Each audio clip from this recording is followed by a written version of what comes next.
Hey, happy Friday. Today we are talking about The Book Eaters by Sunyi Dean.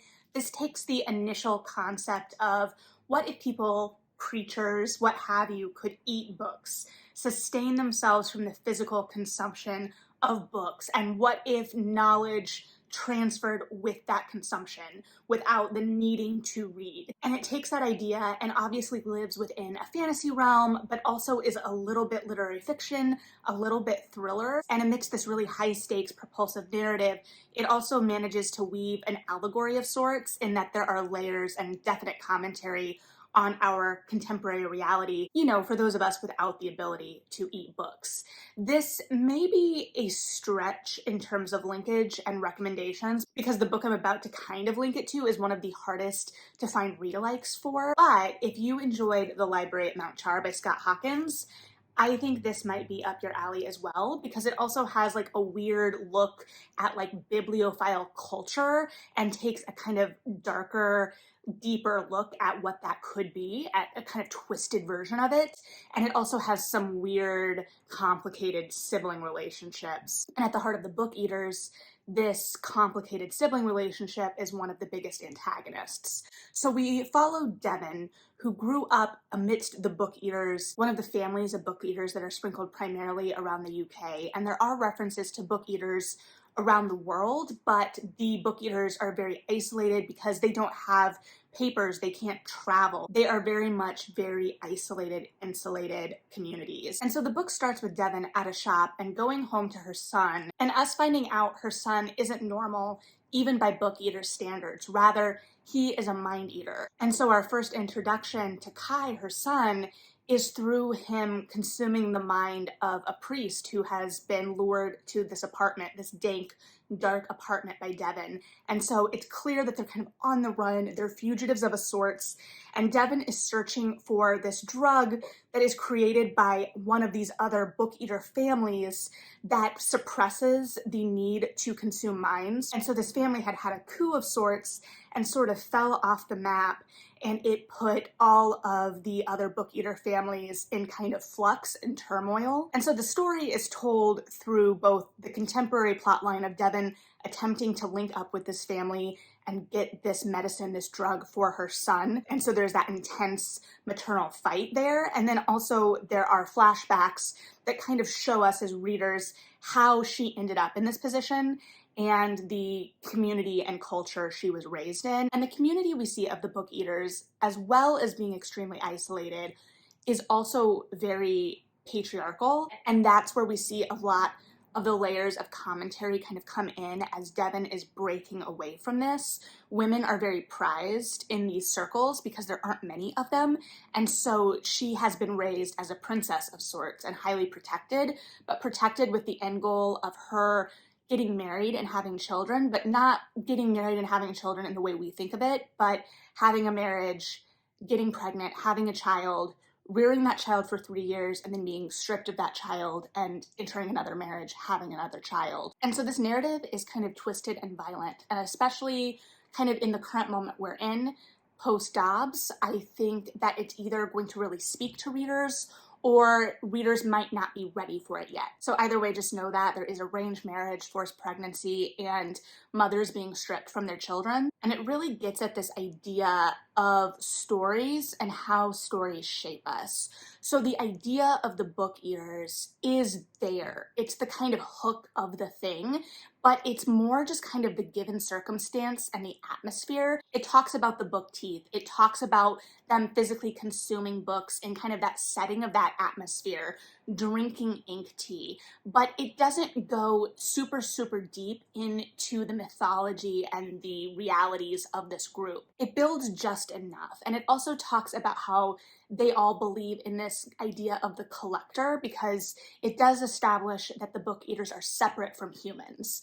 And so in their mind, in their mythology, there is a collector that kind of left them, and they are gaining knowledge, gathering knowledge in this pursuit. And so it really doesn't go in deep into the mythology of the collector. And I stumbled upon a Twitter thread from the author just by happenstance, actually, where she was talking about kind of what it means to write across genre because, as I said, this does kind of straddle a lot of lines. And honestly, it lives in a world that I kind of really enjoy in fantasy, in that it's just slightly left of reality. So I had to think about, oh, right, there are different expectations, especially for, like, say, a high fantasy reader versus someone going into something like this, where this is very much like a separate world from humanity, but we're still kind of playing just to the left of that. So this Twitter thread talked about those differing expectations, like how someone who is primarily a fantasy reader versus someone who is primarily a thriller reader versus someone who is primarily a lit fic reader may approach the work differently, and how also they may rate the work or judge the work or interpret the work differently based on the expectations they have for the conventions of the genre they most strongly align with. And that it's not necessarily a bad thing either way, but something to be aware of, and just be aware of what story you're telling and why you're telling it. So anyway, I took that detour before going back to this idea of the collector, because I think for people, especially who read like high fantasy, that might be a stumbling block, that mythology isn't further drawn out or elaborated on. But personally, I felt like it really worked. I got just enough to kind of understand the given circumstances these characters were working under and what these people believed about themselves and how that shaped them. And it also closely mirrored a lot of Christian ideology I grew up with.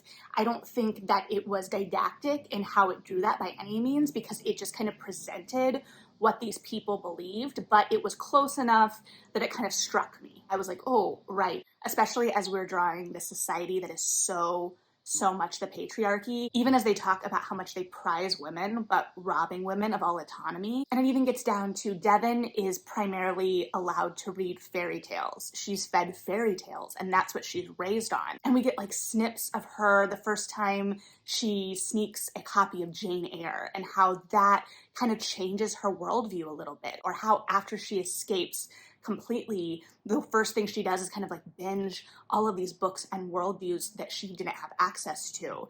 So like I said, it never felt didactic because the stakes were always kind of like incrementally raising, especially with moving back and forth between the timelines. And it was fascinating and interesting in the world creation to think about different kinds of books having different tastes and textures and flavor profiles, but that ultimately these stories were funneled through a very gendered lens. And so then it becomes about how do these stories and the perception of these stories shape your view of the world around you. And so within this fantastical conceit, it really left me grappling with how I as a person am shaped by what I consume. And I think that that is at the heart of a lot of discourse right now too. This idea of experiencing more stories, consuming more stories, and how that can shape you, and this fight over narrative and the control of the narrative and being able to shape people through those stories. And like I said, it never feels overly preachy with it, at least to me as a reader, because we are so focused on Devon's journey. And there is a real fight to that and a real tension, especially at the end.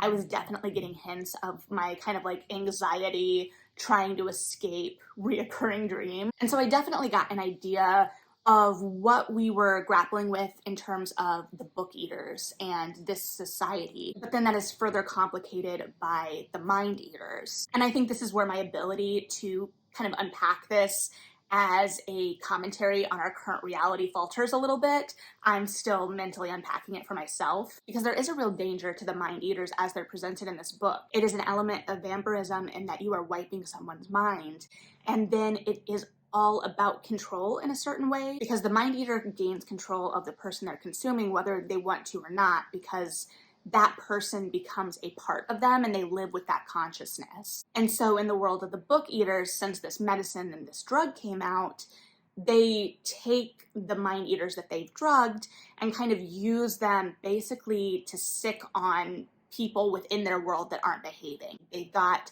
this whole realm of knights and dragons, as they call them, and the dragons are these mind eaters that have been drugged and are kept separate outside of kind of their missions. And these knights are from the families but exist separately, and their main task had been ensuring these marriages and kind of taking brides from estate to estate and kind of existing outside of the separate families, but also enforcing all of the rules of this world.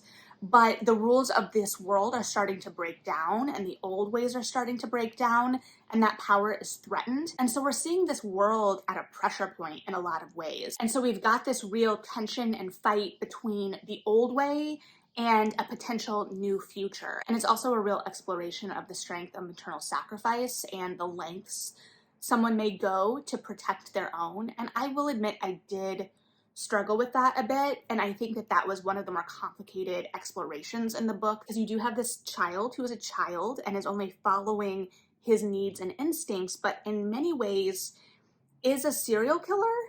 And so it's a very complicated exploration, and there's a lot of moral ambiguity, a lot of grayness to this narrative, and yet I was always on board with these characters. And I think it's because we were focused so much on them too, and we did also see that moral struggle, especially from Devin. We saw the real heartbreak, especially the first and biggest victim that we as readers experienced, and really what set us out on our reading journey. So it was a major introduction to the world, and one of the things that we knew as readers we were going to have to grapple with throughout the narrative was Devin asking these victims, are you a good person?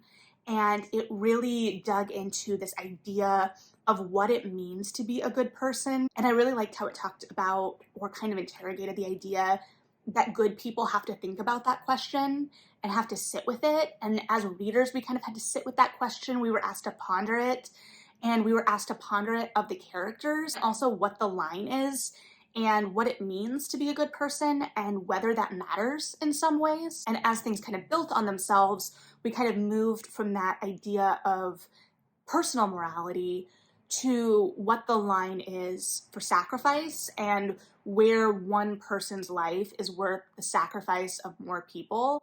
And so we have this very intense personal journey, high stakes chases, subterfuge, twists and turns. But amidst all of that and all of that racing and pushing, we're also grappling with this idea of, is this worth it? And I think that the structure really worked for me as a reader. I could see thriller readers having problems with it, because we have this really fast-paced kind of contemporary timeline, and then we're going back to a much slower paced, more reflective, kind of isolated and trapped before. And for me as a reader, it was a really nice balance, and it gave even more of a propulsion to the more contemporary timeline as we kind of saw things unfold and realized just how dire it was before. And Devin is still unpacking a lot of that trauma for herself, or hasn't dealt with it. She's so focused on her end goals and her missions and getting the people she loves to safety that she's not really working through what all of that really meant, though we do start to see it a little bit more at the end. And so I think that together those timelines really raise the stakes in a really nice slow build, to the point where my heart rate was elevated toward the end. I was invested, and I was like, how did I get here? Why am I so anxious all of a sudden? And I think it is a feat too to keep the tension and keep me rooting for these characters even amidst the moral ambiguity. So yeah, I'm not really sure what I was expecting of this book. I got book eating for sure, but it was a much more twisted, dark version of that than I thought. The book eating was atmospheric and almost a little sinister, and played with the idea of what it means to just consume this knowledge and these stories and these narratives without ever really interrogating them. And I will definitely be sitting more personally with the mind eater aspect of things. If you've read this and have thoughts about what the mind eaters in this is saying, I'd be very interested to hear those thoughts. I'd be interested to hear your thoughts about this one, regardless of what they're about. So thanks for hanging out, read something good, and yeah, bye.